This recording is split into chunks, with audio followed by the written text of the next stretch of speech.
আজকে আমরা দেখব কিভাবে আমরা যে লোকাল রিপোজিটরিটা আমরা এতদিন বানাচ্ছিলাম বা যার ভিতরে আমরা এক্সাম্পলটা দেখাচ্ছিলাম সেই লোকাল রিপোজিটরিটা আমরা কিভাবে গিটহাবে পুশ করব, অর্থাৎ আমরা রিমোট রিপোজিটরিতে কিভাবে আমাদের এই ফোল্ডারটা বা এই ফোল্ডারের ভিতরে আমার যা থাকবে সেগুলো আমি রিমোট রিপোজিটরিতে পুশ করব। তো চলুন সেটা আমরা দেখি। তো তার জন্য আমাকে শিওর হয়ে নিতে হবে যে আমার কম্পিউটারে গিট ইনস্টল আছে কিনা। আমি যদি গিট লিখে সার্চ দিই তাহলে আমার এই যেখানে গিট ব্যাশ দেখাচ্ছে, এই যে আমার গিট ব্যাশটা ওপেন হলো। তো এটা ওপেন হওয়ার পরে আমাকে কিছু কমান্ড এক্সিকিউশন করতে হবে, অর্থাৎ আমাদের যে গিটহাব অ্যাকাউন্ট তার কিছু ক্রেডেনশিয়াল আমাদের উইন্ডোজে সেট আপ করে নিতে হবে। তো ইতিমধ্যে আমি আমার যে গ্রুপের গিটহাব প্রোফাইল সেখানে আমি আছি। আমি এই প্রোফাইলেই আমরা একটা রিপোজিটরি আপলোড করব, বা আমাদের যে কোড থাকবে বা ফাইল থাকবে যাই থাকুক সেটা আমরা এই প্রোফাইলে আপলোড করব বা পুশ করব। তো চলুন শুরু করি। তো তার জন্য আমাদের গিট ব্যাশ ওপেন করে নিতে হবে। এই যে আমি যদি চেক করি গিট ভি, তাহলে আমাকে অবভিয়াসলি আমাকে একটা ভার্সন কোড রিটার্ন করছে, অর্থাৎ আমার গিট ইনস্টল হয়েছে। তো এরপরে আমি কিছু কমান্ড লিখব। তার জন্য আমরা যদি নোটপ্যাডটা ওপেন করি, এটা একবারই করতে হয়, এই কাজটা একবারই করতে হয়, এটা বারবার করতে হয় না।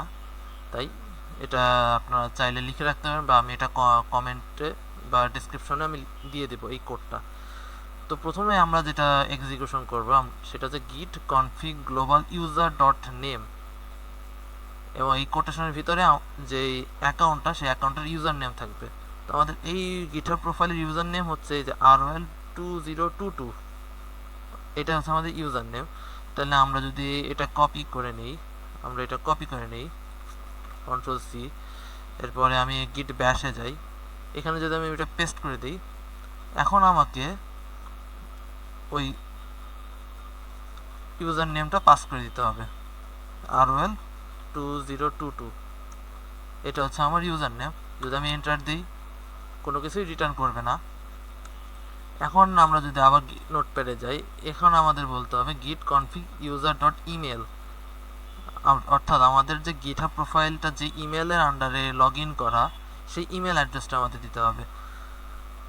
তো আমরা এটাকে কপি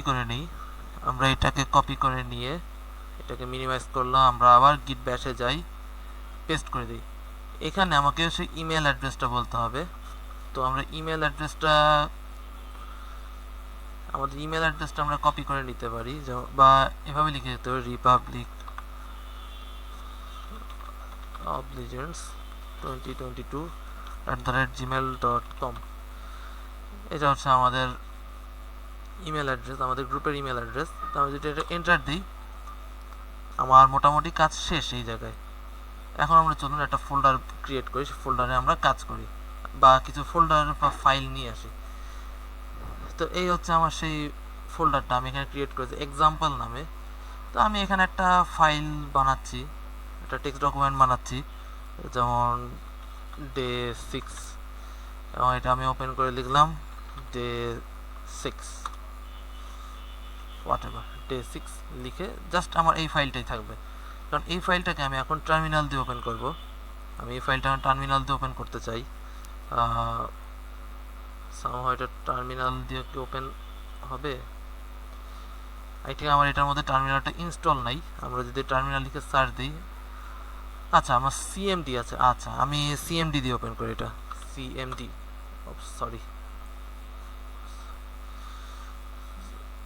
সরি আমি এটা সিএমডি দিয়ে ওপেন করবো, আমি সিএমএস লিখেছি। এই যে আমার সিএমডিটা ওপেন হলো। এখন যে কাজটা আমার করতে হবে, প্রথমে আমাকে গিট ইনিট করতে হবে। তার আগে চলুন আমরা আমাদের যে গিটহাব প্রোফাইল সেখানে আমরা একটা রিপোজিটরি ক্রিয়েট করে নিই, যেখানে আমার কোডগুলো পুশ করতে পারবো। তো সেটা কিভাবে করে, আপনার গিটহাব প্রোফাইলে এই অপশনটা আসার পরে, এই উইন্ডোটা আসার পরে আপনি শুরুতেই নিউতে ক্লিক করবেন।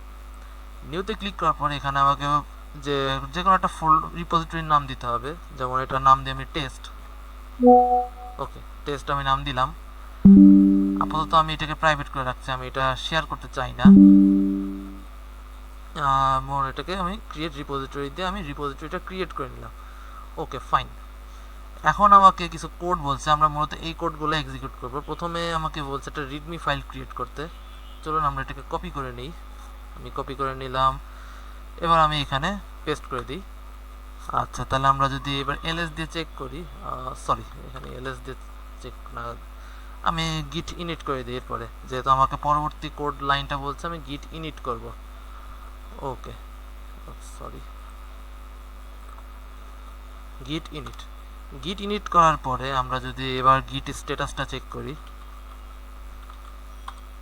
তাহলে আমাকে বলছে readme.md আনট্র্যাক অবস্থায়, day6.txt আনট্র্যাক্ট অবস্থায়। এখন আমি সবগুলো ফাইল গিট অ্যাড করে নিব, গিট অ্যাড দিলাম। এরপরে আমি গিট কমিট করব।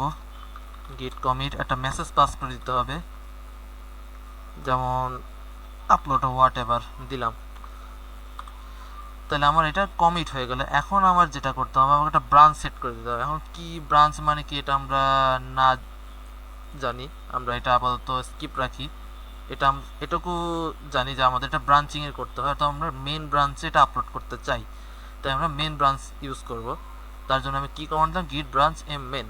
ওকে, এরপরে আমাকে একটা লিঙ্ক অ্যাড করতে হবে, যেই লিঙ্কে আমার এই যে ফাইলটা, আমার এই যে ফাইল দুটো, এই ফাইলটা যাতে ওই রিপোজিটরিতে, আমার রিমোট যে রিপোজিটরি, অর্থাৎ এইটাই তো সেই রিপোজিটরিটা, এটার একটা লিঙ্ক জেনারেট হয়েছে, এই লিঙ্কটা আমাদের অ্যাড করে দিতে হবে আমাদের লোকাল রিপোজিটরিতে, যাতে কানেকশন পায়। ওকে, তাহলে আমি এটা কপি করে নিলাম, এরপরে আমি এটাকে পেস্ট করে দিলাম। এরপরে আমাকে বলছে কি গিট পুশ ইউ অরিজিন মেন, অর্থাৎ আমাকে যে লাস্ট কমান্ড এক্সিকিউশন করতে হবে, অর্থাৎ পুশ করতে হবে। এখন যদি আমি পুশ করতে যাই, একটু অপেক্ষা করতে হবে আমাদের এই কাজে। তো দেখবেন আপনাদের সামনে এরকমটা পপ আপ ওপেন হবে, অর্থাৎ আপনাকে এখানে বলছে যে গিটহাবের সাথে কানেক্ট হন, গিটহাবের সাথে কানেক্ট হতে বলছে। তাহলে আমি এই যে sign in with your browser, আমি যদি এটা ক্লিক করি, তাহলে এই যে আমাকে সাইন ইন হয়ে যাচ্ছি, এই যে আপলোড হয়ে গেল। এই যে আমাকে এইটুকু অংশ খেয়াল করুন, এইটুকু আমার আপলোডের যে স্ট্যাটাসটা সেটা আমি দেখা যায়। এখানে কি বলছে, 4টা আইটেম এখানে অ্যাড হয়েছে, তারপরে কমপ্রেস হয়েছে, তারপরে এই যে new branch main set branch main set up to check track origin main. এখন আমি যদি এই রিপোজিটরিটা করে রিলোড দিই, তো দেখুন এই যে আমার day6.txt, এই যে ফাইলটা আমার রিমোট রিপোজিটরি চলে এসেছে।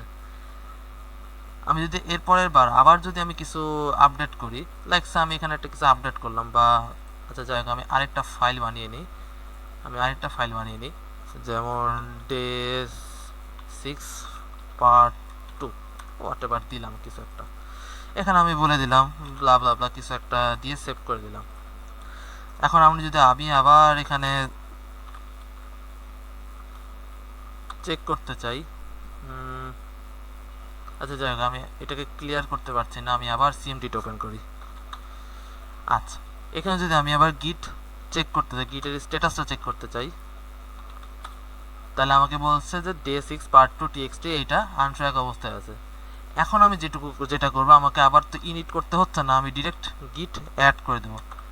এই যে গিট অ্যাড করে দিলাম, এরপরে গিট কমিট করে দিলাম, একটা মেসেজ পাস করব যে আপলোড টু দিলাম একটা কিছু। সরি, আমি এখানে মনে ভুল করেছি একটা কিছু। হ্যাঁ, আমি তিনটা এম ইউজ করে ফেলেছি, আমাকে এই এররটা দেখাচ্ছে। আচ্ছা, এখন আমাদের কাজটা হলো, এখন আমরা জাস্ট আমাদের এরপরে যে কাজটা ছিল, আমাদের ব্রাঞ্চ অ্যাড করতে হতো, লিঙ্ক অ্যাড করতে হতো, এটা আমাদের আর বারবার করতে হবে না। আমরা আবার ডিরেক্ট যে পুশ করতাম, সেই পুশটাই আমরা করে দিব, যে গিট পুশ ইউ অরিজিন মেন। এখন এন্টার দিন, এই যে আপলোড হয়ে গেল। কিন্তু আমার এখানে কোনো চেঞ্জেস নাই, আমরা চেঞ্জেসটা দেখব কখন, যদি আমরা এটাকে রিলোড দিই। এই যে day6 part 2.txt এটা আমাদের চলে আসলো। এবং আমরা চাইলে আমরা সেটিংসে অনেক কিছু দেখতে পারি, যে আমি রিপোজিটরি এখানে আমি চেঞ্জ করতে পারবো। এরপরে এখানে আরও অনেক কিছু আছে, আমরা একে একে পরবর্তীতে দেখার চেষ্টা করব, ইনশাআল্লাহ এগুলো দেখার আমরা চেষ্টা করব।